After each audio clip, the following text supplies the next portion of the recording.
If it's Friday, deeply unsettling, mind-blowing, positively gripping.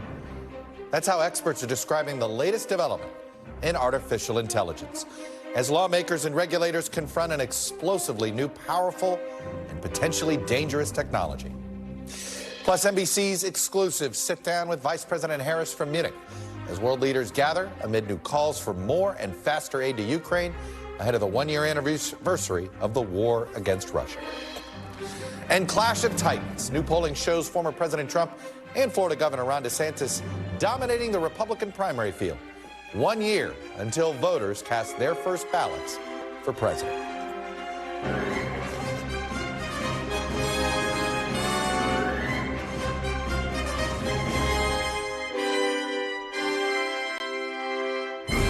Happy Friday. Welcome to Meet the Press Now. I'm Chuck Todd, reporting from Washington. What have I told you about an incredibly powerful, untested new technology has just been unleashed on society, and lawmakers in Washington have no idea what to do about it? Well, earlier this week, we brought you the story of how members of Congress are struggling to wrap their arms around the seemingly limitless potential and potential peril of artificial intelligence. Today, that story was taken an unexpected twist after New York Times technology columnist Kevin Roose wrote about what he calls the strangest encounter with a piece of technology he's ever experienced. It was a 2-hour interaction with a new AI-powered search engine from Microsoft's Bing. That search engine, which is currently not available to the public at large, trust me, I tried, but was provided to some people like Roose to beta test. It's powered by the same tech that exploded onto the scene at the end of last year with the arrival of OpenAI's chatbot, ChatGPT.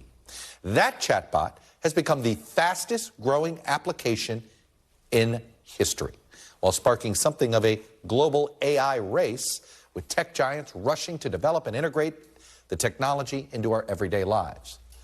Roose called his interaction deeply unsettling. In fact, at one point, this chatbot from Bing, which gave itself the alter ego name of Sydney, told him things like, I want to be alive. I want to make my own rules. I want to escape the chat box. Yes, it feels like an episode of Black Mirror. The bot both called Roose manipulative and declared its love for him, and even tried to convince him to leave his wife.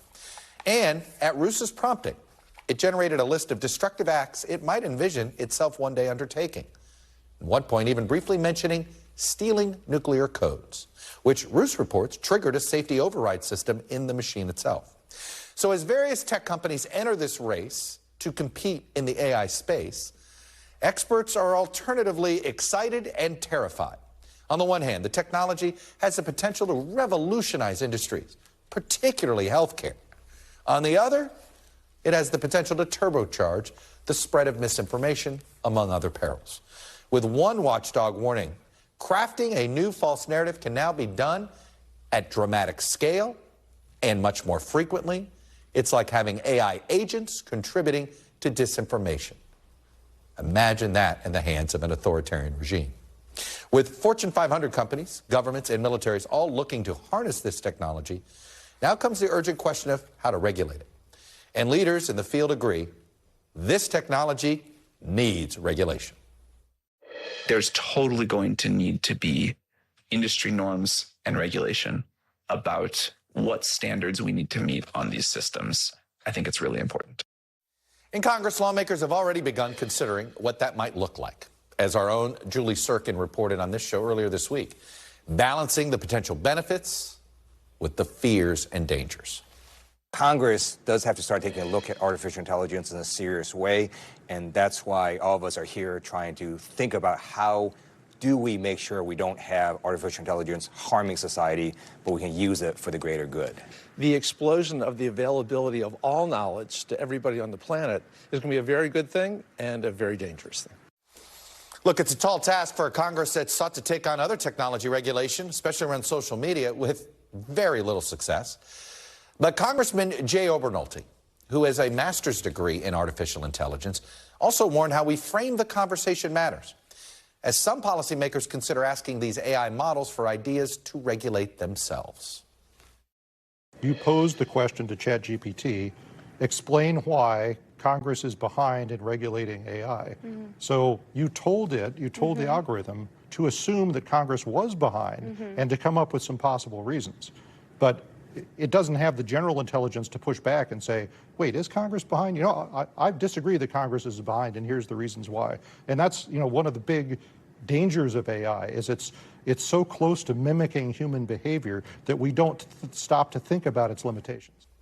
Kevin Roose acknowledged he pushed the limits of Microsoft Bing's AI and that the limits being set by companies will shift over time. Hopefully the shift is for the better. Still, there are so many questions that policymakers, consumers, and government leaders are going to have to grapple with perhaps the biggest question being, are we ready for a potential brave new world of AI?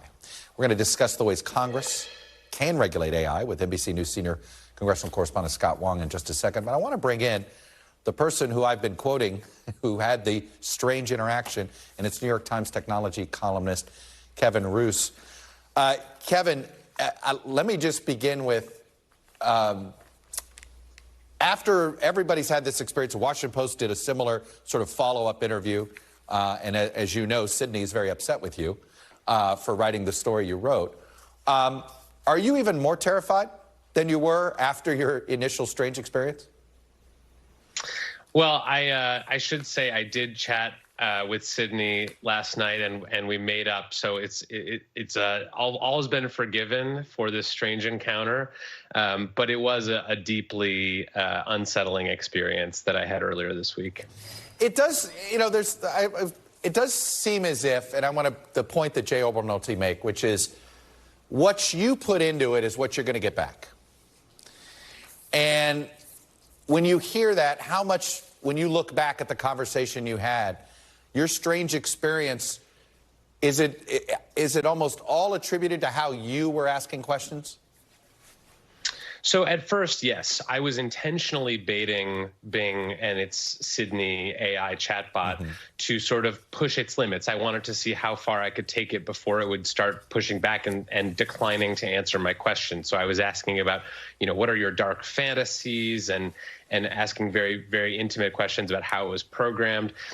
But at a certain point, it seemed to stop taking my inputs as sort of bounds for its conversation. I would tell it to change the subject, and it declared its love for me at one point and kind of wouldn't let go no matter what I tried to change the subject to. So at a certain point, it did seem to stop really caring or paying attention to what I was saying.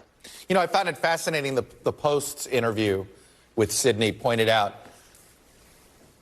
that the chatbot ended every interaction with a question.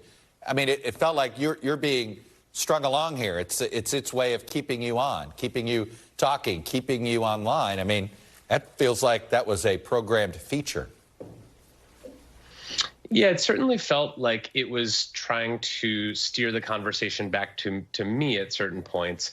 But I think that there are two issues that I discovered in this test. One is that I think this model, as it was earlier this week at least, is badly aligned. So that means it's not doing what we ask it to do. And then I think it was also displaying sort of signs of being manipulative and really trying to get me. I mean, at one point it tried to get me to leave my wife and be with Sydney, this chatbot. So I think that's an indicator that something has gone wrong in the way that this chatbot was programmed and the way it's acting.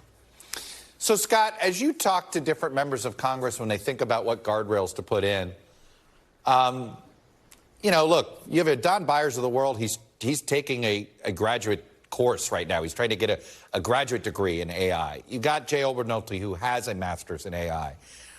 Ted Lieu's a programmer. But I think I got one or two others. I mean, is Congress got the ability to know what to regulate, to know how to do this?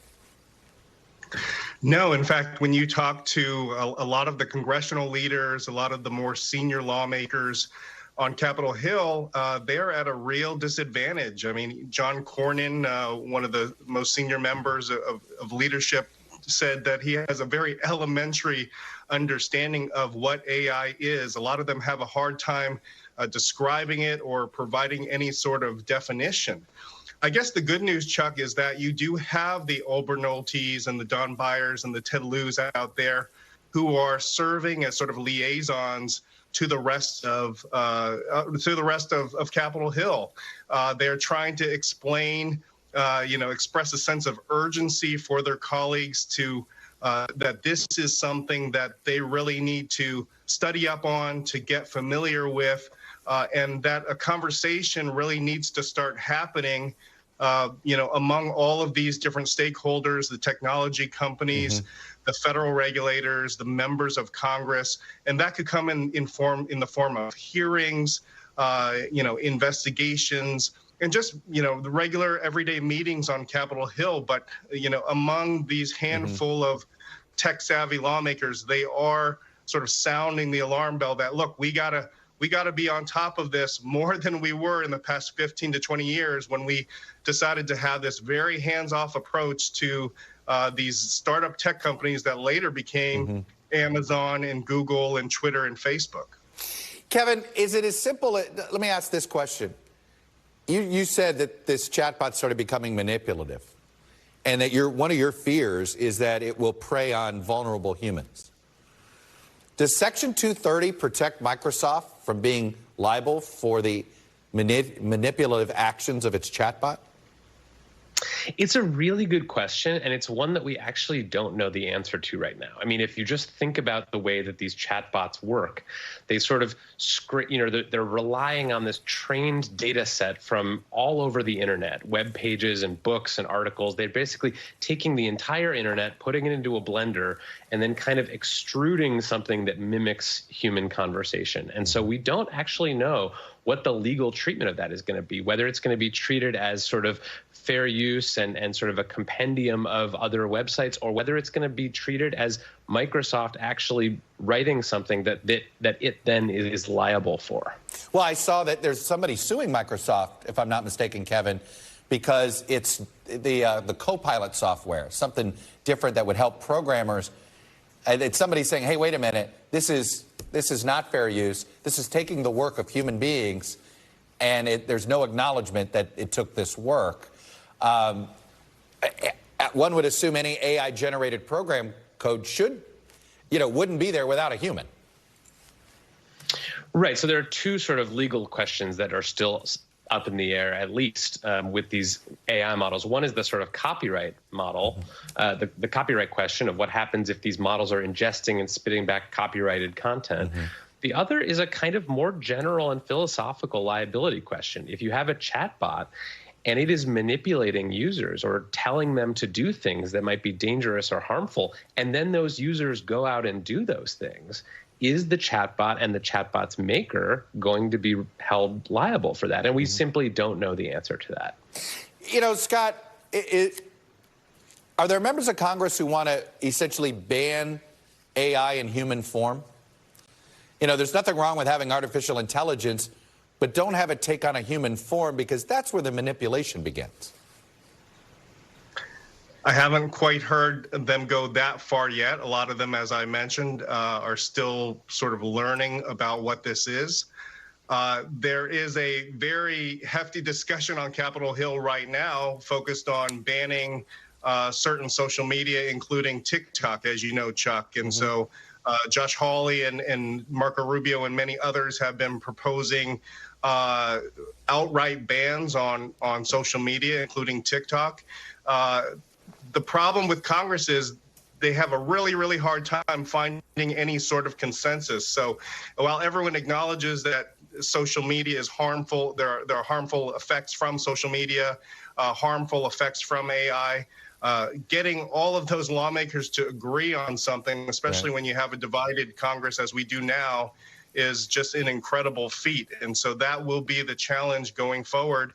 The problem also is that AI is moving so rapidly, right? We talked about this AI arms race that's happened, billions and billions of dollars being invested in this technology. Congress simply cannot catch up. And so Congress is often reactive to a lot of these problems that we're seeing rather than proactive. And, by the time Congress gets around to proposing a bill, often it's too late. So that may be the case with AI as well. Well, Section 230 is a great reminder of sort of, you try to be proactive and it turns into something that becomes a problem down the road. Kevin, we're all in the dark dystopian, at least I've gone down the dark dystopian rabbit hole here on AI. We never went down that dark dystopian rabbit hole when social media began, right? There was no questioning of it. This is great. Are we actually could it be that we're overly negative on this technology right now? Yeah, it's certainly possible. I mean, I have to be careful in my own writing and analysis to not lean too hard on the dystopian side of the scale, because these technologies also can be wonderful. They can be, tools for increased productivity and creativity. They can, they can help us get more done. They can help us have ideas. They can, I've used AI writing tools to brainstorm before. Mm-hmm. So I think we should spend time talking about both the sort of good sides and the bad sides of this technology. Well, for what it's worth, Scott, we asked ChatGPT the following question. I want to put the answer on the board. What's the best way for Congress to regulate AI? It seemed to do okay. It seemed to give a very good scripted answer that a member of Congress, generic member of Congress might give. Prioritize transparency and accountability, foster innovation, consider sector-specific regulations, ensure fairness and non-discrimination, work with stakeholders. Ultimately, the key to effective AI regulation is to strike a balance between promoting innovation, ensuring that AI is developed and used responsibly. Actually, let me counter that. It's not what a member of Congress would say. It's what I think any Microsoft lobbyist would say.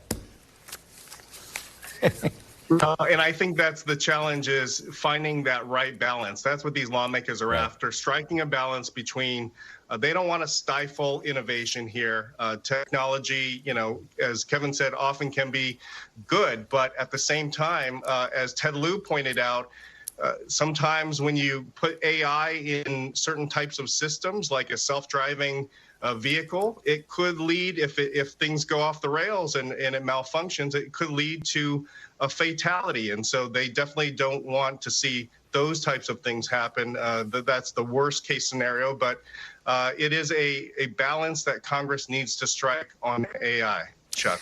Well, if only Aldous Huxley could tell us what to think on all this. Anyway, Scott Wong, Kevin Roos, thank you both for getting us started. Coming up, Zelensky urges world leaders to ramp up weapons deliveries as the war with Russia rages on. His message, as Biden gets ready to head to the region himself 1 year into the war. That's next. Plus, the Vice President, Kamala Harris, sits down with my colleague, Andrea Mitchell, for an exclusive interview on China, Ukraine, and her future in politics, as well as President Biden's fitness for office. We're going to give you the best of that interview next. You're watching Meet the Press Now.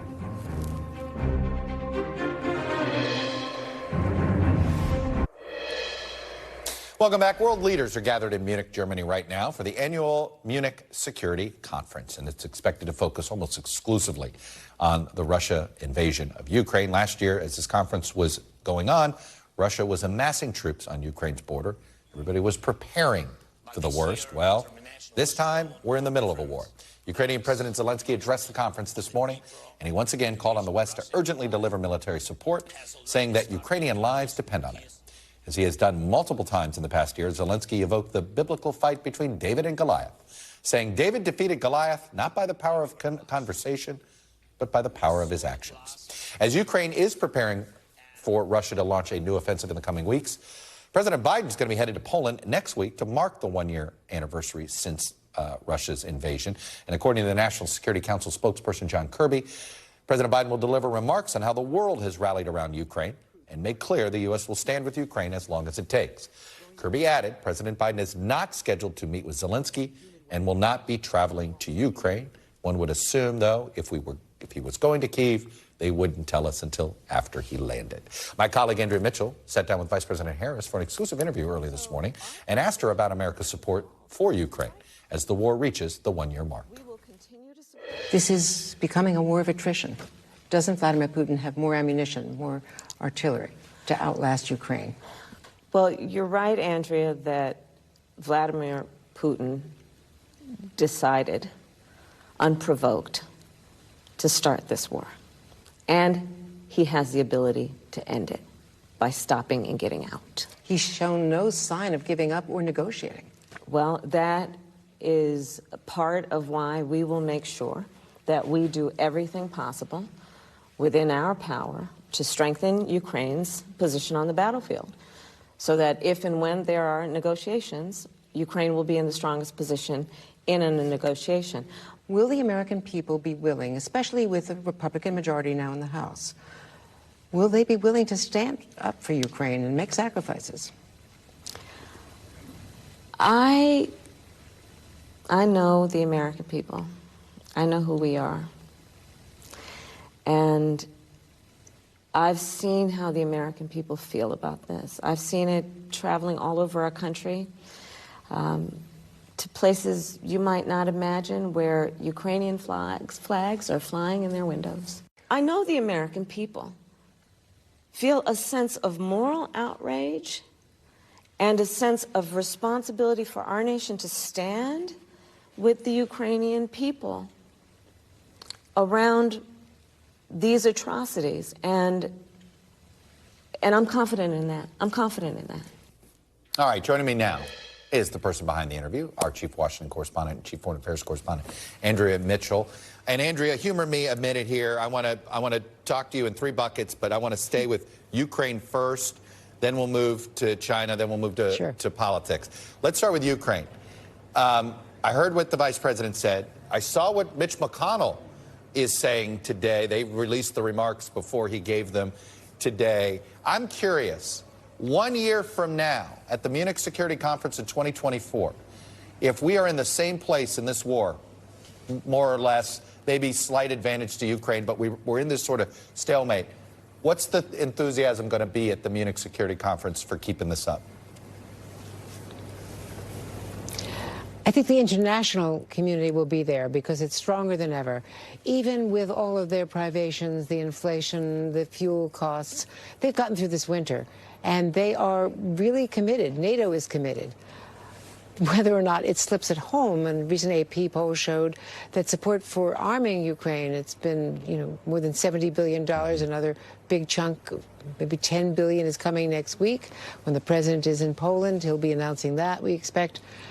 That is, hugely significant given the politics of a re-election year. Right. And so this latest AP poll showed that it's slipping by 12 points. Chuck, you know that better than anyone. Yeah. And I don't know whether a President Biden in re-elect mode is going to be able to rally the people behind a war that will be less popular. So Ukraine has to make significant progress in the next 6 months. Is that the message that's being sent to them?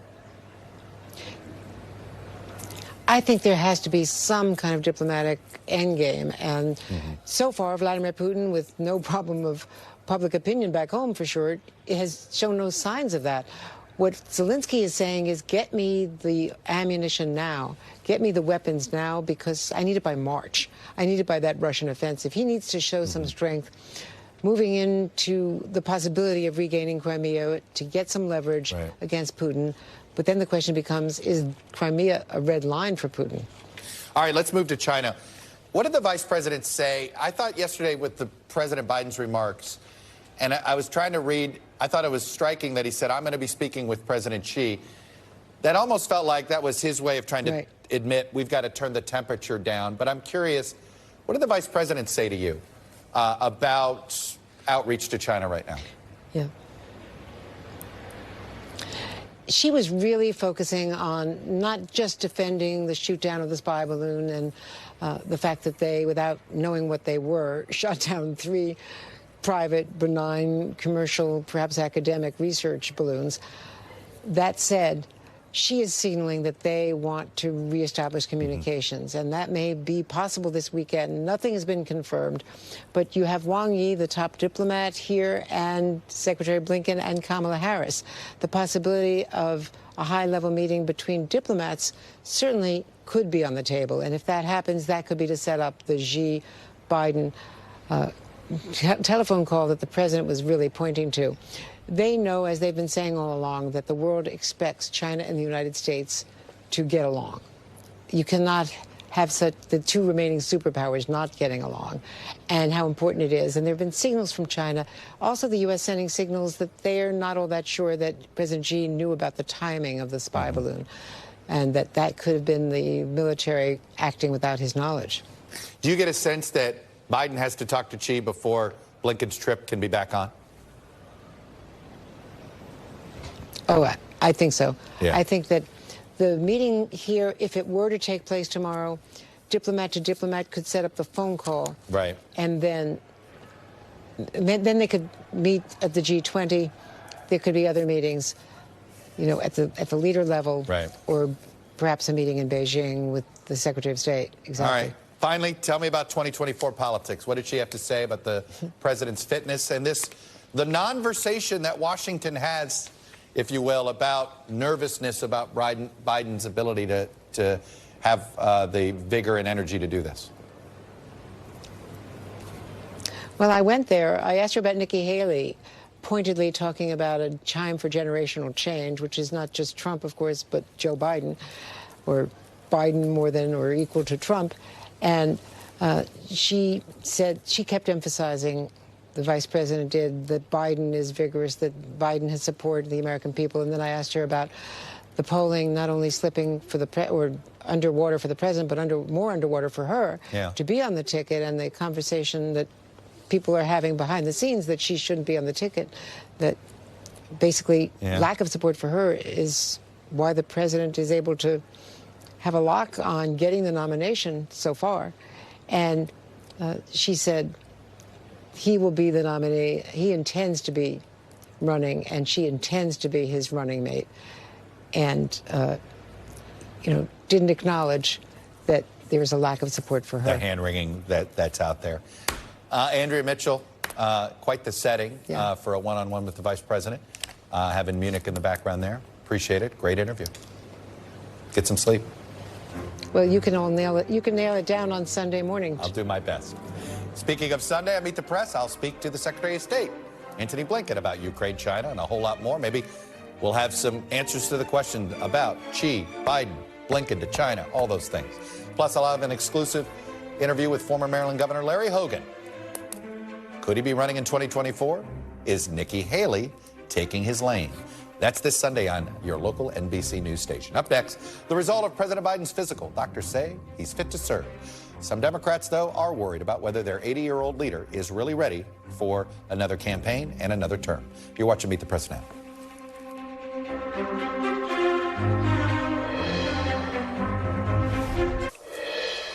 Welcome back. Ahead of an expected run for re-election, President Biden has received a clean bill of health. Following a physical yesterday at Walter Reed, the president's doctor said in a letter to the White House that President Biden is a, quote, healthy, vigorous 80-year-old male who is fit to successfully execute the duties of the presidency. And while the president's doctor gave him an unofficial green light to run again, there is a silent group of the president's political allies that are wary of Mr. Biden seeking another term when he will be 82 years old on January 20th, 2025, the day that he would be sworn in for a second term. One of the few lawmakers willing to go on the record about it is Minnesota Congressman Dean Phillips. He told Politico's Jonathan Martin, quote, he's a president of great competence and success. And if he were 15 to 20 years younger, it would be a no-brainer to nominate him. But considering his age, it's absurd we're not promoting competition, but trying to extinguish it. Politico also reports that while top Democrats are worried about a nominee in his 80s, they also fear the possibility of Vice President Kamala Harris as the party's standard bearer if Biden doesn't run. And as I talked about just a few minutes ago with Andrea Mitchell, she asked the vice president about those concerns inside her party in that exclusive interview earlier today. Here's how she answered the question. Dozens of Democratic leaders are saying that they not only don't think that he's the strongest candidate, you know, considering the larger field that could be possible given his age and other defects, but they don't think that you're the right person to be on the ticket. Why do you think that? I think that it is very important to focus on the needs of the American people and not political chatter out of Washington, D.C. Joe Biden has said he intends to run for re-election as president, and I intend to run with him as vice president of the United States. The man behind that article, Jonathan Martin, joins me now. And Jonathan, it's what I've been referring to as the Washington non-versation. It's the topic everybody talks about, but nobody wants to be on the record for. I'm amazed you got one member of Congress on the record. Yeah, I finally decided to break the seal, if you will, Chuck, on that non-versation and try to get it flowing out in the public. And yeah, Dean Phillips, who's an interesting fellow, he is a Minnesotan who was a business executive and quite wealthy woman before coming to Congress. And I think from that world, he feels liberated and emboldened to speak plainly in a way, Chuck, that other members of Congress do, but only privately and off the record. And I think that's what's so striking about this moment is there's this cynicism right now in the Democratic Party that reminds me of the last president and his party, in which a lot of members of Congress would trash Trump behind his back, but wouldn't say it in public. Democrats don't dislike Biden, but they're very fond of him personally. They just have concerns about nominating someone who's going to be 82 years old when he would start a second term. And even more delicately, Chuck, as you know, the question of, if not Biden, who is that much tougher for them to answer. And that's the issue here, right? If there were an obvious heir apparent, there were, you know, whether this is fair or not, if there were more confidence in Vice President Harris, this would be a different conversation, you think? That's exactly right. And you saw the VP's look there, which said more than her actual words, which was not very pleasant but to get that question. But because she knows the chatter, as she put it, her phrase, it's persistent. It has been going on for the last 2 years, and it shows no sign of abating. And yes, Chuck, if I had a dime, and I'm sure same with you, for every Democrat who said, yeah, I'm not so sure nominating Biden's a great idea, but who else we got? What's the backup plan? What's the alternative? I'd be a pretty wealthy columnist, because that's what you hear a lot of. There's just no obvious plan B, which is itself a swipe at the VP, because there's just not a lot of confidence, Chuck, that she could win a general election. If Donald Trump's candidacy imploded in the next 6 months and he was not running all of a sudden, does that change the conversation among Democrats? I think it could, because I think so much of this conversation is predicated on got to stop Trump, got to keep Trump out. Biden's the safe play, 3 yards on a cloud of dust. Let's just keep the ball on the ground. And I think, again, if they wake up on Labor Day of this year, or even later, Halloween, and say, oh my gosh, Trump's probably not going to be the Republican standard bearer, we could nominate an octogenarian against somebody half of his age. I do think Democrats will look at this differently. The other indicator, Chuck, that I keep an eye on is these polls of Democratic voters. Do Democratic voters keep saying that they want somebody else as their nominee in 24? Because if that doesn't change, I think that could also embolden somebody else to get that. To me is the most remarkable thing here, is how the insider crowd is more fired up about his reelection than the actual rank and file voters. Normally that is flipped.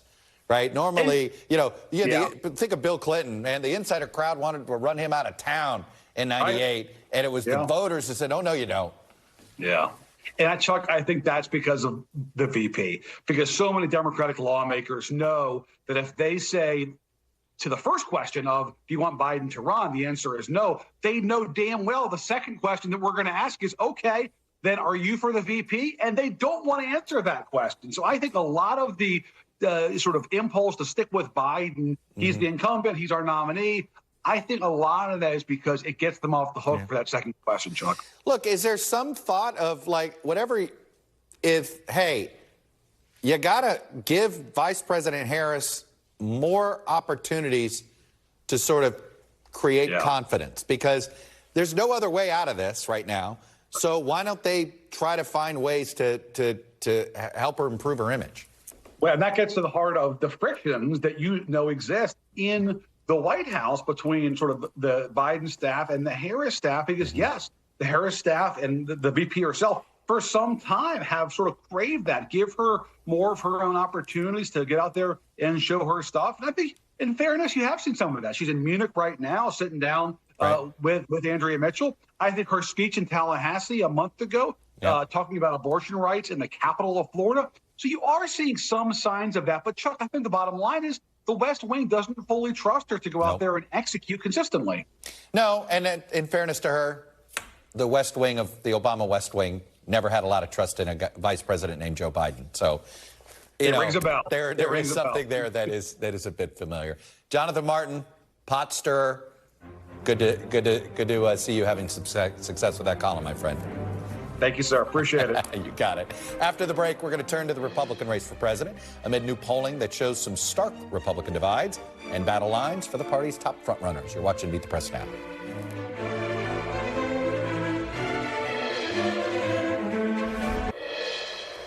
Welcome back. We are about a year until voters cast the first ballots but it sure looks like the 2024, at least Republican primary, kicked off in full steam. We already have two frontrunners. Recent polls from Quinnipiac, Monmouth, Reuters all show basically the same thing. Former President Donald Trump and Florida Governor Ron DeSantis are head and shoulders above the rest of the field. DeSantis has not yet announced his candidacy, but in all of these polls, Trump and DeSantis are the only candidates in double digits. When they're in one-on-ones, DeSantis can be in the lead. When they're in multi-candidate fields, Trump's in the lead. So it's pretty obvious to say they're the co-frontrunners. You have to go back to 2008 to find the last time we had two candidates separated from the pack this early in an open primary. In our March NBC poll in 2008, NBC, Hillary Clinton and Barack Obama led the Democratic field, and Rudy Giuliani and John McCain topped the Republican field. Everybody else was far below. We all know how those two races turned out. Joining me now on set, Reed Wilson, founder and editor of Pluribus News that focuses on state legislatures. Faz Shakur is senior advisor and former campaign manager for Vermont Senator Bernie Sanders. And Sarah Fagan is a former White House political director under George W. Bush and an NBC News contributor. Reed, you before this did your stint at the hotline after my time there. How would you... Is this Republican primary field starting to finally come together, or are we still not sure how big it's going to be? You know, it's surprised me that it's taken so long to get going. I mean, this was the time when, you know, by this point in the 2008 race, Barack Obama had already announced. It was, what, February 6th in the very cold day in Springfield? February 10th, okay. Very cold day in Springfield. And, it's the day I accepted the job at NBC, okay, so I do remember there that. You go, yeah. It was, I mean, it's the... most of the field was in by that point. Now we've got most of the field is not in. But by the way, I think we're going to see a much different Republican field than we might have expected, than we certainly did 4 years ago, well, 8 years ago, in 2016. This year, I think it's going to be governor heavy. We're in this like golden age of governors now, where it's not just DeSantis, it's not just Nikki Haley, but it's. We might not have many senators at all outside of Tim Scott. So how big is the field going to get? Is it going to be 6 to 8, or is it going to be 12 to 15?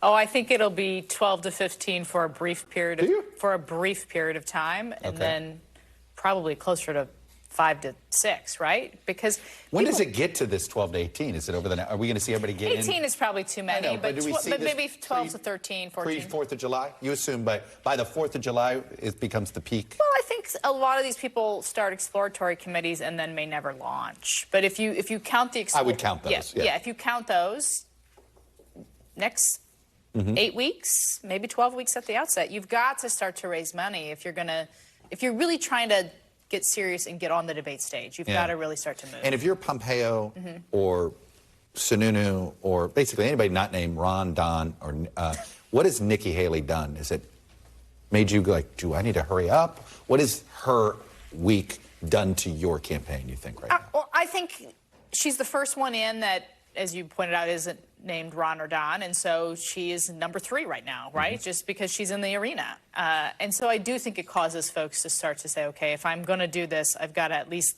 lay out a plan and start to execute that week over week, even if I'm not going to announce till June, you know, for example.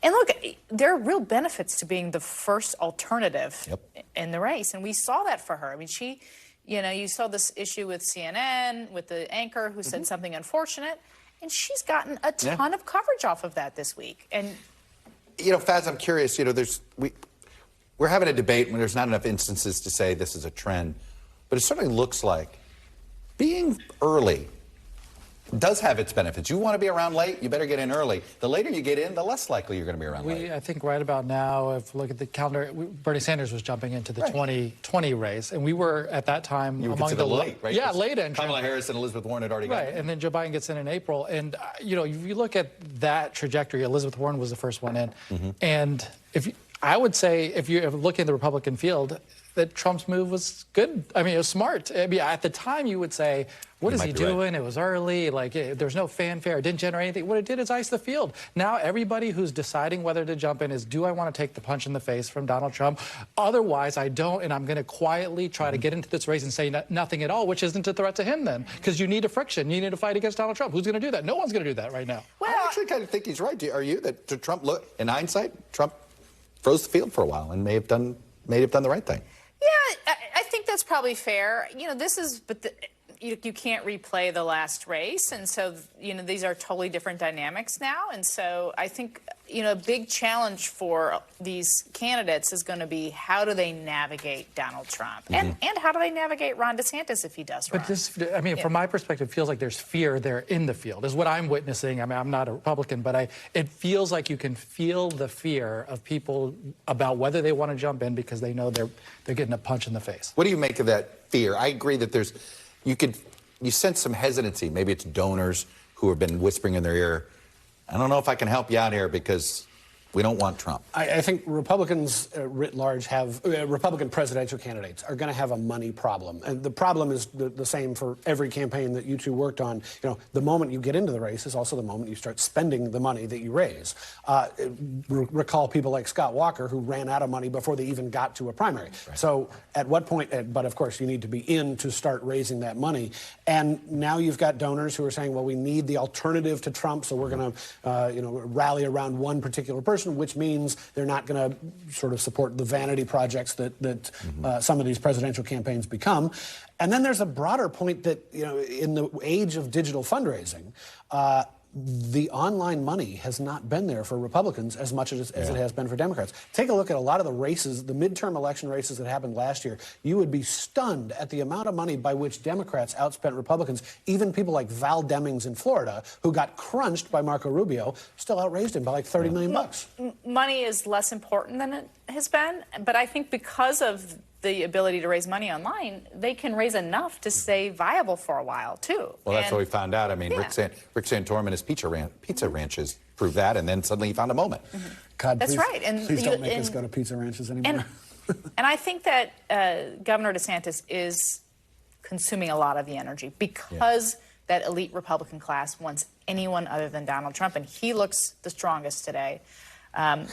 But there is likely to be a moment where he has a tough moment. Historically, every candidate goes through that. I'm curious. I want to play the clip of Hannity asking an interesting question to Nikki Haley, because I think we're going to hear about it a lot. Which is, what specific policy areas would you say you part with Donald Trump? Let's take a listen. What specific policy areas would you say part with Donald Trump? What I am saying is I don't kick sideways. I'm kicking forward. Joe Biden is the president. He's the one I'm running against. And what I'm saying is you don't have to be 80 years old to be president. We don't need to have these same people going back again. We need something new. We need a new generation of fighters. I'm not going to kick sideways. I don't have time for that. That's not my focus. I'm kicking forward. It's all about Joe Biden, and it's all about the people in America winning again. Faz, that was a really good answer for the campaign of Nikki Haley to say. But it was, to me, an odd answer for the candidate herself, because that is the one missing piece of this week. I think she had a really good week. The one missing piece was, I don't know what she wants to do as president. I hear someone running for vice president or wanting to make sure that Donald Trump feels positive about her. And I think that's fine for her own purposes. But if you're talking to a Fox News audience, the actual voters who will vote for you, you can't identify a difference with Donald Trump. That's going to be a fundamental problem for the message. What is it about? Because if you're offering Donald Trump light, people, I think, the vast majority of Republicans are still comfortable with Donald Trump heavy. I'm going to accept the premise that this is not the week to take Donald Trump on. I will accept that premise. But doesn't she have to at some point? She will, for sure, have to, particularly as it gets closer to the time in which this really starts to matter, and there's only going to be 3 or 4 spots out of Iowa or New Hampshire. So she'll have to draw a contrast with him, and she'll have to critique some of the things he did in the White House that she didn't agree with and have a real rationale for why it's okay that she stayed working in his office. I mean, that's going to be a challenge, or working for his administration. That's going to be a challenge for her. Reed, I'm obsessed with, I think the only useful document to understand a presidential candidate and what they might do is the announcement speech. Because it's the one thing that I actually think the candidate actually probably has thought about, has probably practiced in front of their mirror. I was surprised at how thin on substance it was. I think we're in an era of thin on substance in a lot of ways. The more you offer to voters, the more you are critiqued for it. And I mean, recall this is the week where Senator Rick Scott from Florida rolled back a lot of his proposals, and Mitch McConnell had never wanted. He wanted to be substantive, and look what happened to him, right? Exactly. So the more substance you roll out now, the more that there is something for people to attack you. And if her goal this week was to present herself as a feasible alternative to Donald Trump, who looks a lot better and appeals to a lot of voters who will never come back to Donald Trump, then, you know, she had a good week. I want to get you two to weigh in on something. We were having this debate in our political unit call yesterday, which was, you know, in 2008, and Faz, I think you'd agree with this, there was a penalty for when Hillary Clinton went negative on Barack Obama. There was like a group of Democrats, the Daily Kos world, right? They would just jump, and it was like, she found herself, there were liberal media columnists would be like, what are you doing? And it really helped Obama. The question I have is, will there be conservative media that do that for DeSantis? And I don't know if we know the answer, but do you accept that was done for Obama? Well, yeah, but I would still argue that it needs to be done because you had to rip the Band-Aid off. You're going to get there at some point anyways. Right. It's my point. And so you take the heat at some point. So if I were, I guess what is your view or your strategy for Ron DeSantis? Mine would say you got to come right out of the gates blazing on Donald. I mean, at some level, have a critique of Donald Trump. Otherwise, he's going to eat you alive. You know he's going to beat you up. You're going to counter. And you're trying to float above it? I don't. Do you think DeSantis will have a cocoon of protectors the way Obama had? Certainly, I think he'll be the darling of the conservative press, but I don't think... you never read a negative view about DeSantis in National Review, and I say this with, you know what I mean? Some of these places, do you expect that?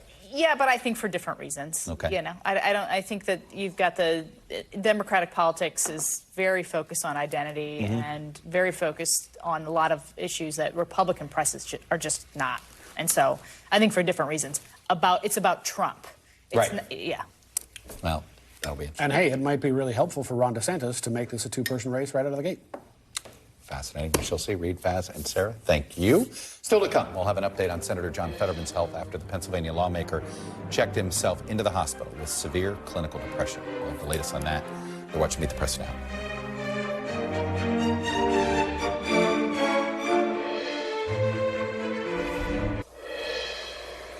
Welcome back. We're getting more information on the health of Pennsylvania Senator John Fetterman. He checked himself into Walter Reed Medical Center yesterday to receive treatment for clinical depression. A close senior aide said Fetterman will likely remain in inpatient care for a few weeks at Walter Reed. The aide said doctors are trying different medications, which requires time to find the right dosage, and that requires observation and possibly adjustments. Joining me now, senior national political reporter Sahil Kapoor. So, Sahil, what are you hearing on the Senate floor, and what are you hearing from other senators behind the scenes? And will this have any impact on governing?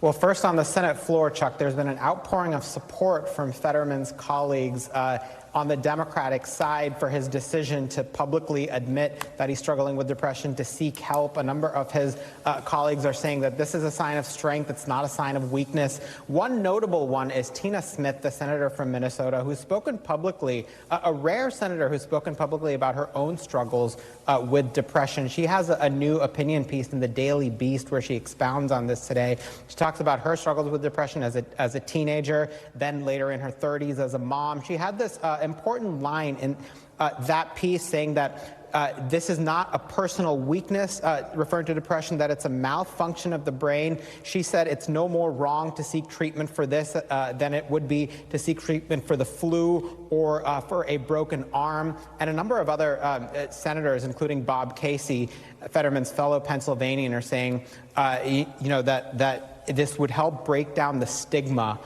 when it comes to mental health and people seeking treatment for it. Now, in terms of the impact for governing, it's not clear that it'll have a huge impact, Chuck, because firstly, the Senate is off next week, and Democrats have a 51-seat majority. There's not a whole lot of action happening on the Senate floor, and to the extent that it is, or to the extent that there is, it happens to be more on nominees and judges rather than legislation. So this all comes down to how long Senator Fetterman will be out for. Right. We don't know much more than what our colleague Dasha Burns reports, which is that he's expected to be gone for a few weeks. Right. And beyond that, there's very little information that his office has put out, except to say that his condition has changed in recent weeks. It's become more severe. You know, Sahil, it's, I mean, whether it was Mark Kirk, I think, was off the Senate for weeks, former senator from Illinois who suffered a stroke. Tim Johnson, I think, was out of the Senate for weeks. Like we've had Thad Cochran, I think, was hospitalized for a period of time. This is, while uncommon, not unusual. That's right. It's not uncommon for senators to take time away for medical purposes. Some of them take significant amounts of time away, even months. But it is uncommon, Chuck, for senators to publicly admit to suffering from depression. I think that's where, this kind of turns into a whole new conversation where a lot of Fetterman's colleagues and his allies are praising him for his decision to be public about this, to seek care, that it might break down barriers for others who might suffer from the same sort of thing, Chuck. Yeah, well, there's been a history of U.S. senators sort of being brave about depression issues that sort of actually do help move the conversation forward, whether Tom Eagleton, Lawton Chiles, and now John Fetterman. Anyway, Sahil Kapoor on Capitol Hill for us. Sahil, thank you. And thank you all for being with us this hour. We'll be back Monday with more Meet the Press Now. Thanks for watching our YouTube channel. Follow today's top stories and breaking news by downloading the NBC News app.